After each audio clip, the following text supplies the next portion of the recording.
नमस्कार साथियों, स्वागत है आप सभी का अंकित इंस्पायर्स इंडिया पर। मैं हूं अंकित अवस्थी। साथियों, इन दिनों भारत के अंदर एक बहुत बड़ा मुद्दा, अंतर्राष्ट्रीय मुद्दा, सदन का चलना, ये सब चल रहा है। डोनाल्ड ट्रंप का टैरिफ लगाना, प्रधानमंत्री का सदन में भाषण होना, पहलगाम के अंदर आतंकी जो थे उनका आतंकियों का मारा जाना, इन तमाम न्यूज के बीच में एक न्यूज और बड़ी है। वो न्यूज नहीं, असल मायने में हमारे देश के आधार स्तंभ, हमारे देश की सबसे बड़ी रीढ़, मजबूत हड्डी, छात्रों से जुड़ी बात है। छात्रों से जुड़ी बात आज मैं आपके साथ क्यों कर रहा हूं? असल मायने में अभी मेरे कुछ साथी मित्रों के ऐसी तस्वीरें और वीडियो सोशल मीडिया पर वायरल हो रही हैं, हमारे साथी शिक्षकों की, जिन्हें देख करके मन में काफी शोक है, मतलब मन स्तब्ध है। और इस बात के लिए कि ये हमारे कुछ साथी शिक्षक आज छात्रों की मांग को लेकर दिल्ली में थे, जिन्हें पुलिस के द्वारा इस तरह से मिसबिहेव करके बस में बिठाकर ले जाया गया जैसे कि ये कुछ अपराधी हों। टीचरों के साथ जो बर्ताव हो रहा था वो कुछ इस तरह का था। यहां पर आप टीचरों को बस में ले जाते हुए देख सकते हैं, शिक्षकों के द्वारा अपने वीडियो बनाते हुए सुन सकते हैं। राकेश यादव सर, ये नैया पार वाले हमारे सर, जो तमाम टीचर जो आपको दिखाई दे रहे हैं, यहाँ अभिनय सर, ये सभी छात्र जितने, मतलब शिक्षक आपको दिखाई दे रहे हैं, ये सभी शिक्षक आज दिल्ली में छात्रों की मांग को लेकर उपस्थित थे। मुझसे भी कहा गया था कि आप यहां पर प्रेजेंट हो, लेकिन जैसा आप सभी देख रहे थे कि इन दिनों हमारे लिए दिन रात कुछ पता नहीं चल रहा है। इतने सारी न्यूज पर अपडेट आपको दिए रखना जिम्मेदारी बनाकर चल रहे हैं हम, कि उस पर एनालिसिस होते रहना जरूरी है और वो आपको पता भी रहे, क्योंकि बाजार का गिरना, बाजार का संभलना, ये सब हम लोगों के माध्यम से, क्योंकि हमारे कुछ मित्र यहां पर हैं तो कुछ मित्र पीछे हैं जो आपके साथ होकर के यहां पर चर्चा में हैं। ऐसे में इन साथी शिक्षकों के साथ, जो कि अपनी बात रखने डीओपीटी के सामने गए थे, department of personal and training के सामने, किस बात को रखने गए थे? स्टाफ सिलेक्शन कमीशन में इन दिनों जो अनियमितताएं आई हैं, छात्रों के फ्यूचर के साथ जो खिलवाड़ किया है, छात्रों की मेहनत के साथ जो इस समय दिक्कतें एसएससी द्वारा की जा रही हैं, उस बात को रखने के लिए, ज्ञापन देने के लिए दिल्ली में शिक्षक एकत्रित हुए थे। देश भर से बड़ी संख्या में टीचर यहां पर एकत्रित थे। शांतिपूर्वक तरीके से आप शिक्षक से ये तो एक्सपेक्ट कर ही सकते हैं कि जब वो प्रेजेंट होंगे तो निश्चित ही अपनी बात शांतिपूर्वक तरीके से रखेंगे। उनके अंदर ये बेसिक सेंस, सिविक सेंस तो रहेगा ही कि वो किसी भी व्यवस्था को विघ्न के रूप में ले जाने नहीं पहुंचे होते हैं। उनका उद्देश्य है कि हम आए हैं, आप हमारी बात स्वीकार करें। इस बात को करने भर तक के लिए जब वहां पहुंचे तो वहां पर टीचर्स के साथ बदसलूकी हुई। पुलिस के द्वारा यहां पर लाठी चलाया जाना मीडिया रिपोर्ट्स में कहा जा रहा है। साथ ही शिक्षकों के द्वारा वीडियो फुटेजेस बाहर निकल करके आ रही हैं। ये सब हो क्यों रहा था, अब आप इस विषय को भी जान लीजिए। असल मायने में जो आप नहीं जानते हो, अगर आप में से कुछ साथी हमारे, कि स्टाफ सिलेक्शन कमीशन क्या है, क्योंकि अंकित इंस्पायर इंडिया की ऑडियंस लगभग 50% वो भी है जो कि एग्जाम नहीं देती है, तो ऐसे में उनको भी ये पता रहे कि चल क्या रहा है छात्रों के साथ। और ऐसे समय पर जानना और ज्यादा जरूरी होता है जब एक तरफ तो हम ये बात कर रहे हो कि डोनाल्ड ट्रंप ने भारत के साथ ये कर दिया, अब हमें उठ खड़ा होना है, हमें उन्हें बता देना है कि हम क्या कर सकते हैं।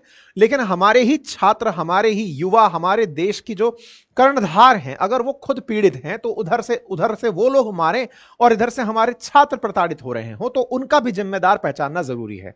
अगर एसएससी इस एग्जाम को कंडक्ट कराती है तो ये सरकार के अधीन संस्था है, तो सरकार को अपनी जिम्मेदारी समझने की आवश्यकता है, डीओपीटी को अपनी जिम्मेदारी समझने की आवश्यकता है कि ये अल्टीमेटली ऐसा हो क्यों रहा है। अगर हम कूटनीतिक स्तर पर विदेशों से वार्ता करने की चर्चा करते हैं, तो हम अपने देश के अंदर जो छात्र हैं, उन छात्रों के साथ क्या बर्ताव कर रहे हैं, उन छात्रों के लिए क्या कर रहे हैं, यह विषय क्यों उभरा, मैं अब आपको थोड़ा सा उस विषय पर लेकर चलता हूं कि क्यों अल्टीमेटली एसएससी एस्पिरेंट्स इस समय प्रोटेस्ट कर रहे हैं। क्यों वो ये कह रहे हैं कि हमारे सपने मजाक नहीं है, आप उन्हें झूठा मत मानिए, और अल्टीमेटली देश के युवाओं से ही तो देश का भविष्य बनता है। ऐसे में एसएससी स्टूडेंट्स के द्वारा एसएससी वेंडर फेलियर और एसएससी मिसमैनेजमेंट नाम से ट्विटर पर ट्रेंड कराया जा रहा है।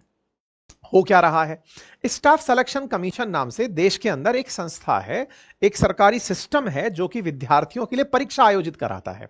एक तरह से समझिए जैसे आईएएस बनाने के लिए यूपीएससी एग्जाम कंडक्ट कराता है, यूपीएससी द्वारा एनडीए सीडीएस के एग्जाम भी कंडक्ट कराए जाते हैं, तो जियो केमिस्ट के भी कराए जाते हैं, तो आईएएस के भी कराए जाते हैं, तो फॉरेस्ट सर्विसेज के भी कराए जाते हैं। ठीक उसी तर्ज पर एसएससी के द्वारा एग्जाम्स कंडक्ट करवाए जाते हैं, स्टाफ सिलेक्शन कमीशन। कौन कौन से एग्जाम होते हैं, कौन कौन सी योग्यताएं होती हैं, वो भी थोड़ा सा ब्रीफ में हम बता देंगे। लेकिन उस एग्जाम कंडक्ट करवाने वाली जो संस्था है, उससे जुड़ी अनियमितताएं इस समय छात्रों के भविष्य के साथ खिलवाड़ कर रही हैं। ऐसा क्या है, अब आपको मैं उस विषय वस्तु पर लेकर चलता हूं, क्योंकि अल्टीमेटली छात्र एक नौकरी प्राप्त करने के लिए 25-50 हजार रुपए की जो नौकरी है उसके लिए दिन रात मेहनत करता है कि उसे लाखों की संख्या में से कुछ हजारों तक पहुंचने का मौका दिया जाए, क्योंकि ऑलरेडी हमारे देश में इतनी बेरोजगारी है कि हर व्यक्ति जो सरकारी नौकरी का सपना देखता है उसका पूरा नहीं होता है। कुछ एक परसेंटेज में लोग सरकारी नौकरी में पहुंच पाते हैं। एग्जाम के लिए निश्चित ही उन्हें संघर्ष करना पड़ता है, लेकिन उससे बड़ा चैलेंज उन्हें फेस करना पड़ता है कि वो एग्जाम सही तरीके से हो जाए, एग्जाम हो जाए, एग्जाम का रिजल्ट बिना किसी चीटिंग के आ जाए, एग्जाम के दौरान कोई ऐसी दिक्कत ना हुई हो जिससे कि मिसमैनेजमेंट का वो शिकार बन जाए, या फिर रिजल्ट में कोई गड़बड़ी ना हुई हो, या फिर एग्जाम पेपर लीक ना हो गया हो। अगर रिजल्ट आ गया तो सब कुछ सही होने के बाद भी उसे नियुक्ति समय पर मिल जाए, यह छात्र की सबसे बुनियादी जरूरतों में होता है। ऐसे में स्टाफ सिलेक्शन कमीशन ने छात्रों के साथ एक धोखा कर दिया है। स्टाफ सिलेक्शन कमीशन का नाम नया नहीं है, एसएससी पहले भी छात्रों के साथ इस तरह के बर्ताव के लिए जानी गई है। क्या पहले भी बहुत बार नॉर्मलाइजेशन को लेकर छात्रों के द्वारा प्रोटेस्ट हुए हैं कि सर आप हमारे साथ ऐसा कैसे कर सकते हैं।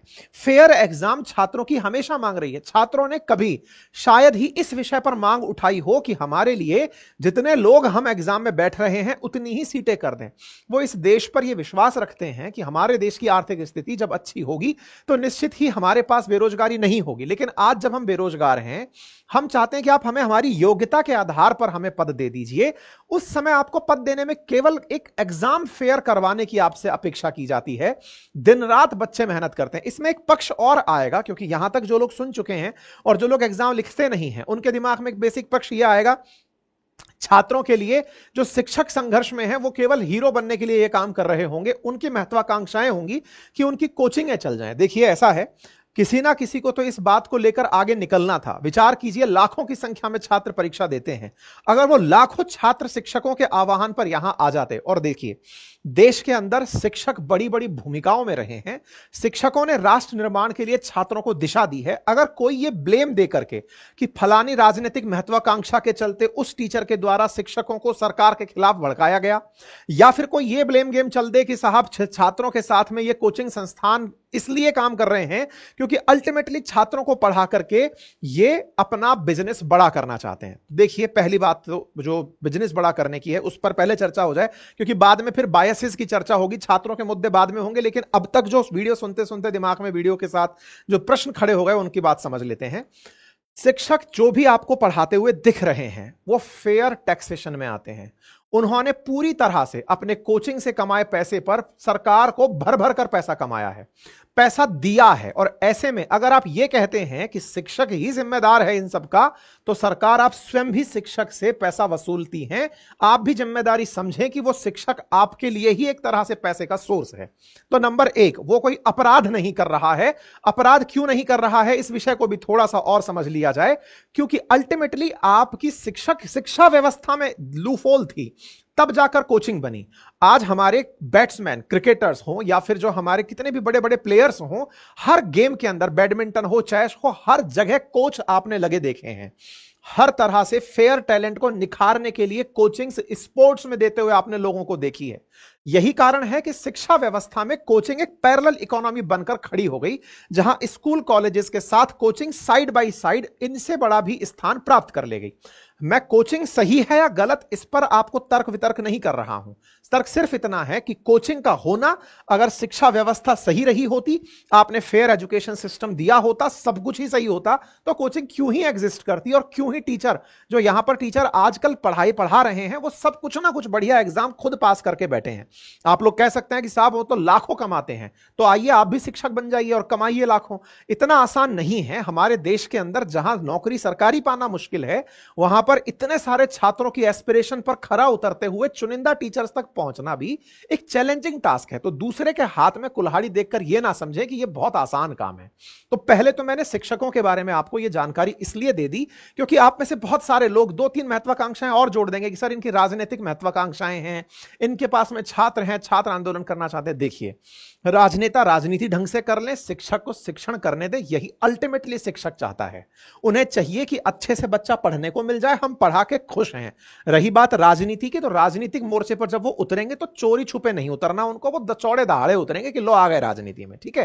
तो इस विषय को मिक्स करके छात्रों के आंदोलन को कमतर ना आके, तो ये तो मैंने आप सबको वो थॉट दे दी, क्योंकि हो सकता है कि कुछ तस्वीरें देखकर आप कहें कि सर इनकी तो राजनीतिक महत्वाकांक्षाएं, तो डरपोक थोड़ी है यार, वो आ जाएंगे खुल करके, इस चीज के लिए भी आना होगा। और गुनाह नहीं है ना, शिक्षक अगर उतरकर राजनीति में आता है तो कम से कम कोई पढ़ा लिखा आदमी जिसने लाखों लोगों को पढ़ाया लिखाया है, वो अगर राजनीति में आता है तो कोई दोष नहीं है। हम तो क्रिमिनल्स को राजनीति में देखते हैं, मर्डरर्स को देखते हैं, भ्रष्टाचारियों को देखते हैं, जो अपनी काउंटिंग में ही ये लिखा रहे होते हैं कि इतने हमने भ्रष्टाचार किए। क्या मतलब है उन सब का, है ना। तो इन सब चीजों की बहस से परे हटकर राजनीति कोई गुनाह नहीं है, अगर वो कर रहे भी हैं तो करने दीजिए, राजनीति भी उन्हें मुबारक। अब आते हैं मूल मुद्दे पर, छात्रों के मुद्दे पर, क्योंकि इन सब के बीच में थोड़े दिनों में क्या होगा कि इन सबको देख करके दो चार जगह लोग आपको कहते मिल जाएंगे राजनीति से प्रेरित हैं, कोचिंग के लिए प्रेरित हैं, तो कोई गुनाह नहीं है ना। आइए अब आगे बढ़ते हैं, मुद्दे पर तो पहुंचिए, छात्रों का मुद्दा क्या है वो जान लीजिए।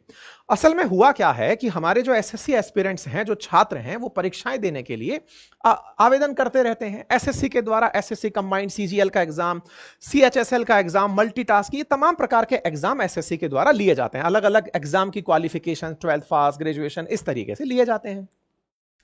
एसएससी जब एग्जाम कंडक्ट कराती है तो उस समय पर कुछ लोगों को क्वालिफाई कराना, फिर फाइनल्स तक लेकर जाना, तमाम प्रकार के बहुत सारे बच्चे उसमें बैठते हैं, रजिस्टर होते हैं, फिर उसमें अपीयर्ड होते हैं, फिर अटेंडेंस मान लीजिए इतनी रह गई, टीयर 1 में फिर इतने क्वालिफिकेशन इतना परसेंट रहता है, फिर वैकेंसीज इस तरह से थी। मतलब कुल मिलाकर के परीक्षा में जब विद्यार्थी बैठते हैं तो वो मल्टी लेवल स्क्रीनिंग से निकलकर गुजरते हुए अपने पद तक पहुंचते हैं।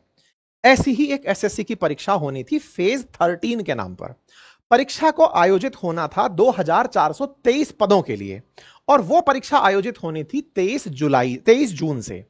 प्रेस एसएससी के द्वारा अपनी तरफ से एप्लीकेशन प्रोसेस चालू किया गया था 23 जून से, और उस परीक्षा के अंदर 2423 पदों के लिए भर्ती किया जाना था। Last date of fees payment June 24 रखा गया था, और परीक्षा, माफी चाहूंगा 23 जून बोल दिया, 24 जुलाई से होनी थी एग्जाम की तिथि, और वो एग्जाम 24 जुलाई से चलकर अगस्त 4 तक होने थे। क्योंकि बहुत सारे बच्चे फॉर्म भरेंगे तो ऑनलाइन अगर एग्जाम लेना है तो सबका एक साथ ना हो पाए, इसलिए फेज वाइज एग्जाम्स को कराया जा रहा था अलग अलग तिथियों पर। तो यहां तक तो सारी बात ठीक थी, बच्चों के लिए पद थे, पद पे परीक्षा भरने जा रहे थे, फॉर्म भरा, प्रॉपर तरीके से सब चल रहा था। एग्जाम डेट्स आई कि इस बीच में एग्जाम कंडक्ट कराना है। एग्जाम कंडक्ट होना था एसएससी सिलेक्शन पोस्ट फेज 13 के लिए। इसमें recruitment authority staff selection commission ही था। सिलेक्शन पोस्ट पर बच्चों को लिया जाना था, 2423 पद थे। एग्जाम को ऑनलाइन होना था, 18 से 30 साल के बच्चों को अप्लाई करना था, और इसमें 10th 12th ग्रेजुएशन लेवल की क्वालिफिकेशंस जो थी इसके अंदर रिक्वायर की गई थी। चलिए साहब, अब इस परीक्षा को आयोजित कराने की एजेंसी होती हैं। जब क्योंकि परीक्षा ऑनलाइन कराई जा रही है तो ऑनलाइन में आपको कंप्यूटर पर बैठकर आंसर्स लिखने हैं, आंसर्स क्लिक करने हैं। तो विद्यार्थी जाकर के पहले एग्जाम सेंटर पहुंचेगा, अपने पर्सनल लैपटॉप से नहीं, एग्जाम सेंटर में उसे लगे हुए कंप्यूटर्स दिए जाते हैं, जहां बैठकर उसे क्वेश्चन सामने रिफ्लेक्ट होंगे, वो आंसर वहीं से क्लिक करेगा और आंसर क्लिक होकर के सबमिट हो जाएगा। इस तरह से ऑनलाइन परीक्षा का आयोजन होना था। फेज 13 की परीक्षा का आयोजन होना था। परीक्षा आयोजन होना है तो बच्चों को एग्जाम सेंटर पहुंचना था। लेकिन जैसे ही बच्चे 24 जुलाई की परीक्षा के लिए एग्जाम सेंटर पर पहुंचते हैं तो ये कुछ न्यूज निकलकर आती हैं। क्या न्यूज निकलकर आती हैं कि एग्जाम कैंसिल हो गया है। अब आप सोचेंगे ओवरऑल कैंसिल होना था तो बड़ी न्यूज बनती है, लेकिन साहब यहां पर एक एग्जाम सेंटर पर यह मैसेज था, it is hereby inform to all the concern candidate The examination schedule in first phase in Pawan Ganga Education Center on 24 July is cancelled due to technical reason। अच्छा साहब, 24 जुलाई के दिन centre मतलब examination centre है कोई पवन गंगा के नाम से, वहां पर यह कहा गया कि यह किसी टेक्निकल कारण से परीक्षा रद्द हो रही है। एक आध सेंटर पर जब आप इतने बल्क में परीक्षाएं करा रहे हो, संभव है कि चलो हो गया होगा, एक बार के लिए हम सब में इतना एक्सेप्टेंस है कि कोई बात नहीं, चलो दुर्भाग्य से ऐसा हुआ होगा।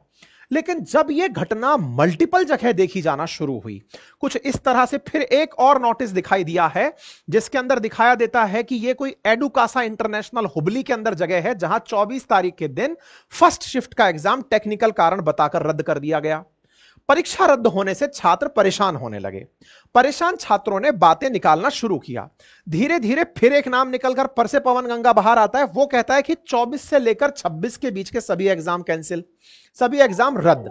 अब जब छात्रों को जो इतनी दूर से चल करके यहां पहुंच रहे हैं, उन्हें यह बात पता चली कि साहब हम पढ़ाई करके आए, हमारी परीक्षा ही रद्द हो गई और वो सरकार के द्वारा अनाउंस नहीं हुई है, एग्जाम सेंटर कर दे रहा है। एग्जाम सेंटर कर रहा है तो फिर ये एग्जाम सेंटर को अथॉरिटी किसने दी? उसने कहा साहब मेरे तो कंप्यूटर नहीं चल रहे, मैं एग्जाम को रद्द कर रहा हूं क्योंकि मैं नहीं करवा सकता। तो भाई आपने ये परीक्षा करवाने की जिम्मेदारी जब ली थी, उस समय आप क्या सो रहे थे कि आपको ये सब चीजें चेक करनी चाहिए थी? आपने चेक नहीं की। छात्र सैकड़ों की संख्या में परेशान सेंटर्स पर होते रहे। एक एग्जाम देने से पहले की जो चुनौतियां हैं, अगर आपने कभी कोई परीक्षा लिखी होगी तो आपको यह एहसास होगा कि एग्जाम देना जाने तक भी एक छात्र ना जाने कितनी लंबी जर्नी करता है, मानसिक जर्नी। मैं ट्रेन और बस में बैठकर जाने की यात्रा नहीं कर रहा हूं, मैं उसकी प्रॉपर एक जर्नी की, क्लासरूम में बैठकर पढ़ना, रूम में बैठकर पढ़ना, घर वालों के ताने, पड़ोसियों के ताने, इतनी अपेक्षाएं, परिवारजनों की अपेक्षाएं, ना जाने बेरोजगारी में वो कुछ कर पाएगा या नहीं, उन सबसे गुजरता हुआ जब छात्र किसी सेंटर पर परीक्षा देने पहुंचता है और उसका सामना एक सरकारी लापरवाही से होता है। अब मैं सरकारी लापरवाही क्यों? क्योंकि अल्टीमेटली ये एग्जाम कंडक्ट करवाना, छात्र ने स्कूल का फीस भरा होता है, एग्जाम का फीस भरा होता है, एग्जाम कंडक्ट करवाने की जिम्मेदारी जिनकी है वो कम से कम उस बच्चे की सब तैयारियों का सही से जायजा तो कर लें। आप जायजा के नाम पर उस बच्चे को इतना दूर से जो चल के आया है उसे एग्जाम सेंटर पर सही से एंट्री नहीं दे रहे हैं। जिन एग्जाम सेंटर्स में वो बैठ रहा है वहां कंप्यूटर काम नहीं कर रहे, विद्यार्थियों के द्वारा अपने द्वारा वीडियोस बनाए गए, अपने द्वारा सारी की सारी ये चीजें निकाल कर दी गई कि साहब हमारे साथ ये असुविधाएं हो रही हैं। छात्रों के द्वारा असुविधाएं, छात्रों की परेशानियों से सब लोग परेशान होने लगे और परेशानी में छात्रों के समर्थन में शिक्षक उतर कर आए कि आप ऑलरेडी इतना सफर कर रहे हैं, इतना एग्जाम आप लोग दूर दूर जाके सेंटर पर दे रहे हैं, परेशानियों से आपका वास्ता पड़ रहा है, तो आप लोग बस तैयारी करते रहिए। चूंकि आप परेशान हैं, क्योंकि शिक्षकों जो छात्र हैं उनकी सबसे पहली उम्मीद शिक्षक से होती है कि साहब आप हमारी इस बात के लिए हमारी बात उठाइए, आप इस विषय को हमारे किसी ना किसी मंच पर बता दीजिए कि हमारे साथ असुविधा हो रही है। क्योंकि उसने अभी दुनिया नहीं देखी है, वो तो केवल अपना स्ट्रगल देख रहा है। बमुश्किल वो एग्जाम सेंटर तक पहुंचा है ताकि बस खूबसूरती से अपना एग्जाम लिख करके अपना भविष्य बना ले। ऐसे में शिक्षकों से बच्चों की जो अपेक्षाएं हैं उससे प्रेरित होकर के शिक्षकों ने अपने स्तर पर यह तय किया कि चलिए हम लोग खुद जाकर सरकार को बताते हैं कि बच्चों के साथ दिक्कत क्या हो रही है। ये मान सकते हैं कि सरकार को बहुत सारी चुनौतियां हैं, 140 करोड़ की आबादी में सरकार को अगली बार चुनाव भी लड़ना होता है, अपनी कॉन्स्टिट्यूएंसी बचानी है, ना जाने कितने लोग अपेक्षा कर उनसे बैठे हैं, उनकी पूर्ति करनी है। लेकिन सरकार, आप सरकार में आए भी इसीलिए थे कि आप हमसे उम्मीदें रखिए। छात्रों से कहा कि आप हमसे उम्मीदें रखिए, हम सबसे कहा, रोजगार वालों से कहा, सब लोगों से कहा कि आप हमसे उम्मीदें रखिए ना भाई, तभी तो आपको हमने सरकार में पहुंचाया। जब आपसे उम्मीदें रखी गई, छात्रों ने शिक्षकों से कहा कि आप जाइए, क्योंकि आप हमारी बातें पहुंचा सकते हैं और आपके नेतृत्व में जब बातें होंगी तो कोई असुविधा नहीं होगी। शिक्षक आज पहुंचे थे, लेकिन उनके साथ जो हुआ वो आपके सामने है, जो मैंने शुरुआत में तस्वीरों में दिखाया।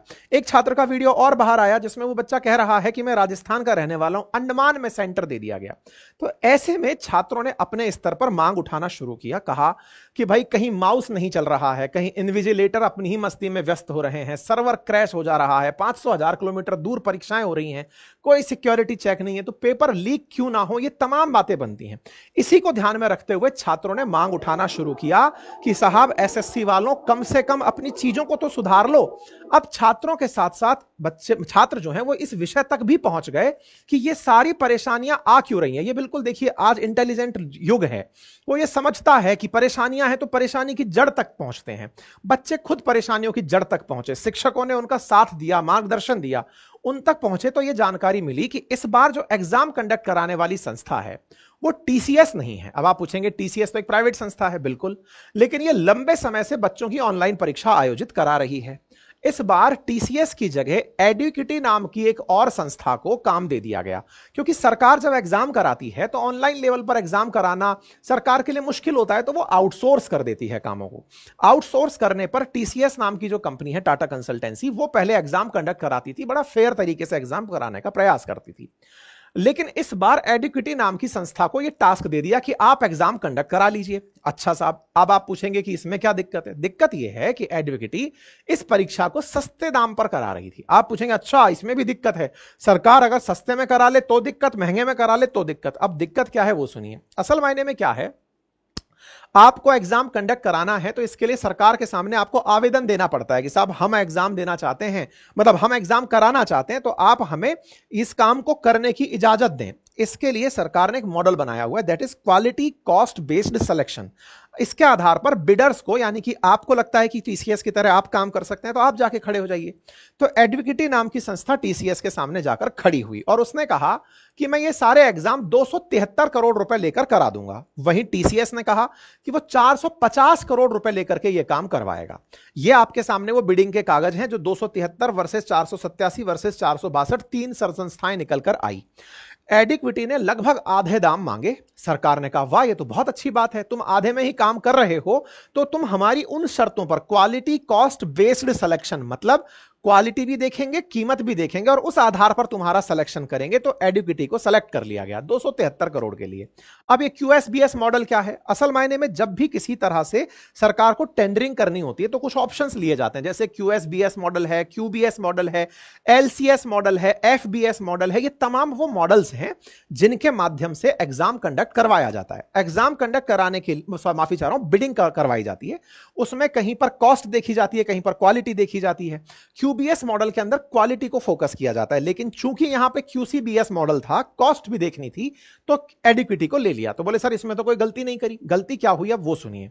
असल मायने में एडुकेटी जो है ना, ये पहले भी विवादों में रह चुकी है। एडुकेटी 2020 के अंदर तो बार ही कर दी गई थी, क्योंकि बहुत सारी परीक्षाओं में इसकी वजह से धांधली पाई गई थी। धांधली पाई गई थी, टेक्निकल फेलियर पाए गए थे, लॉजिस्टिक मिसमैनेजमेंट पाया गया था और यह तक माना गया था कि यह सस्पेक्टेड पेपर लीक से भी जुड़ी हुई है। मध्य प्रदेश पटवारी परीक्षा, महाराष्ट्र एमबीए सीईटी और कई स्टेट लेवल रिक्रूटमेंट एग्जामिनेशंस में इसके साथ नाम जुड़ा कि क्वेश्चन पेपर लीक हो गया हो, लास्ट मिनट पर कैंसिल मार दिया हो, मास मिसकम्युनिकेशन कैंडिडेट के साथ हुआ हो। इन सब के लिए एडुकेटी की चर्चा रही। ट्विटर का जो ग्रॉक है उससे जब यह जानकारी मानी गई, हालांकि मैं इसकी सत्यता प्रमाणित नहीं करता हूं, लेकिन ग्रॉक ने भी सर्च करके यह कहा कि 4 प्रमुख परीक्षाओं में इसका नाम जुड़कर आया है, एडुकेटी का नाम, कि यह परीक्षाओं में धांधली रही या फिर मिसमैनेजमेंट रहा।